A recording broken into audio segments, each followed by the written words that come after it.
Hello everyone, this is Manu Sharma. Welcome to my channel Educating Hand. Today we will do exercise number C from classroom assignment number 70. आपको पता है series हमारी reported speech की चल रही है and module number रहेगा आपका 6. ठीक है, 6 स्टैंडर्ड के लिए रिपोर्टेड स्पीच का आपका topic. Question says read the following sentences in indirect speech by replacing the reporting verb said with told wherever required. आपको ना मेन फोकस यहाँ पे एक्सरसाइज का यही है कि जो रिपोर्टिंग वर्ब है उसमें सेड को सेड रहने देना है या टोल्ड में चेंज करना है, क्या करना है, जहाँ पे जैसे रिक्वायरमेंट है वो आपको करना है. बाकी जो नेसेसरी चेंजेस हैं देखो वो आपको करने ही हैं. स्टार्ट करिए. Number 1, he said to him, उसने उसको बोला, उसने उसको कहा wait till Neha returns, wait करो जब तक नेहा वापस लौटती है. तो आप इस ही सेड टू हिम, मैंने बोला है देखो सेड के बाद अगर आपको कोई प्रोनाउन गिवन है, किसी का नेम गिवन है तो आप उसको टोल्ड में चेंज करेंगे. ठीक है, वैसे नहीं करना, खाली सेड होगा तो मत करना. He told him, he told him कर दो, कर दिया सेड टू को टोल्ड में चेंज. अब कॉमास को हटाने के लिए हम दैट लगाते हैं, बट यहाँ दैट मत लगाना क्योंकि यहाँ पे देखो अंदर कोई भी आपको किसी का नेम गिवन नहीं है, ना कोई प्रोनाउन है. यहाँ पे एक वर्ब गिवन है वेट, तो इसको आप टू से कनेक्ट करो. To wait till Neha. अब रिटर्न्स फर्स्ट फॉर्म है, फर्स्ट फॉर्म को किस में चेंज करना होता है, सेकंड फॉर्म में, V2 में. ठीक है, तो रिटर्न्ड कर दो इसको एंड लास्ट में फुल स्टॉप. ठीक है, चलिए second. Neha said one should be careful when playing with fire crackers. Neha ने कहा कि हर किसी को भी केयरफुल रहना चाहिए जब वो किससे खेलते हैं, फायर क्रैकर्स से. तो इसको कैसे करेंगे आप, निशा सेड है तो सेड ही रहने दो. अब कॉमास को हटाने के लगाओ दैट, वन को वन में रहने दो. One should be careful when playing. अब कोई चेंज करने के लिए आपके पास कुछ नहीं है, आपको एज इट इज रखना है. ठीक है, चलो. थर्ड, अनिरुद्ध सेड, अनिरुद्ध ने कहा the clerk family will visit Goa in January, कि क्लार्क फैमिली जो है वो जनवरी में गोवा को विजिट करेगी. अब यहाँ पे अनिरुद्ध सेड को सेड ही रहने दो. ठीक है, क्योंकि सेड है वो ऐसे ही रहेगा. कॉमास को हटाने के लिए दैट द क्लार्क फैमिली. अब ये जो विल है इसको चेंज करना है वुड में. ठीक है, बस वुड विजिट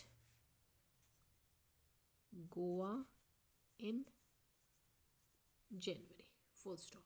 ठीक है, now fourth one, my mother said to me, मेरी my neighbour said to me, मेरे नेबर ने मुझे बोला the principal is going to buy a new car, कि प्रिंसिपल एक नई कार खरीदने जा रहे हैं. अब कैसे करेंगे इनडायरेक्ट में, my neighbour said to me है ना, प्रोनाउन गिवन है. अब इस सेड टू को टोल्ड में चेंज करो, my neighbour told me. Commas को हटाओ that the principal, is am are को वॉज वर्ब में चेंज करते हैं तो प्रिंसिपल को वॉज सूट करेगा. Was going to buy a new car, no change.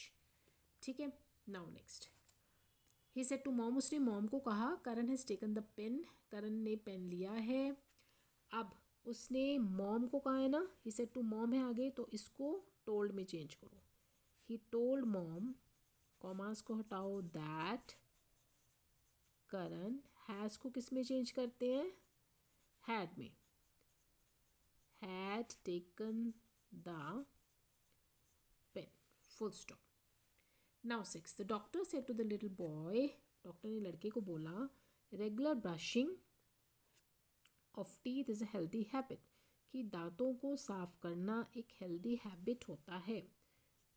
The doctor said to को टोल्ड में चेंज करो क्योंकि वो छोटा लड़का है. उसके बाद the doctor told the little boy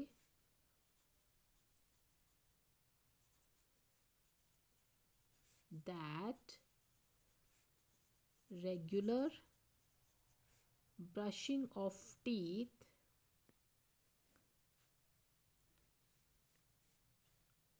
regular brushing of teeth, इसको आप चेंज करो was में, was a healthy habit. ठीक है, चलिए, वैसे तो ये एक कॉमन सी बात है, इसको आप इसमें भी चेंज, इसको इसमें भी रहने दे सकते हैं, बट यहाँ पे हम इसे चेंज कर रहे हैं वॉस में. Now 7th, the lawyer said to the जज, लॉयर ने जज को बोला, the witness saw a man rushing into lane, witness ने आदमी को देखा जो लेन में दौड़ रहा था. अब द लॉयर टोल्ड द जज, देखो जज है ना आगे, इसलिए हमने सेड टू को जज में टोल्ड में चेंज कर दिया. द लॉयर टोल्ड द जज, कॉमास को हटाओ, दैट द विटनेस. अब ये जो सॉ है ये सेकेंड फॉर्म है, V2 है, आपको इसको हैड प्लस V3 में चेंज करना है, यानी हैड और सीन, ये हो गया आपका हैड V3. ठीक है, had seen a man rushing into the lane. चलिए, now 8th, she said to me, उसने मुझे कहा, Richa needs help to complete the assignment, कि रिचा को ज़रूरत है, उसे असाइनमेंट कंप्लीट करनी है. अब क्या आएगा, अब तो पता चल गया होगा. She told me, said to को टोल्ड में चेंज करो क्योंकि आगे मी भी है, दैट रिचा. अब ये फर्स्ट फॉर्म है, V1 है, तो इसको नीडेड करो, V2 में चेंज करो. Richa needed help to complete the assignment. Now 9th, coach said to the organizers, coach ने organizers को बोला, the team captain is unwell, कि टीम का जो कैप्टन है वो अनवेल है. the coach told, देखो आगे ऑर्गेनाइजर है तो हम टोल्ड में चेंज करेंगे. the coach told the organizers, ठीक है, दैट रिमूव करने के लिए कॉमास, द टीम कैप्टन, इस जेमार को वॉज वर में चेंज करते हैं तो कैप्टन को वॉज सूट करेगा, वॉज अनवेल. ठीक है जी, चलो लास्ट में आ जाओ. She said to her aunt, उसने अपनी आंट को बोला, the little girl is tired after the long flight, कि छोटी लड़की लॉन्ग फ्लाइट के बाद थक गई है. She told her aunt. ठीक है, अब पता चल गया ना आपको कि कब सेट को सेट रखना है और कब टोल्ड में चेंज करना है. कॉमास को हटाओ, दैट द लिटिल गर्ल. ठीक है, इसको किस में चेंज करते हैं, वॉस में. Was tired after the long flight, full stop. Clear. तो देखा किस तरीके से आपने इस एक्सरसाइज को समझा. लेकिन अगर फिर भी अभी कोई डाउट रह जाता है मुझे कमेंट करके पूछ लेना, एंड कमेंट करके ये भी ज़रूर बताना कि वीडियोस कैसी लग रही हैं आपको, कितना समझ में आ रहा है, कितने कॉन्सेप्ट्स क्लियर हो रहे हैं. एंड बाकी जो एक्सरसाइज है वो नेक्स्ट वीडियो में करेंगे. Till then stay happy, stay healthy.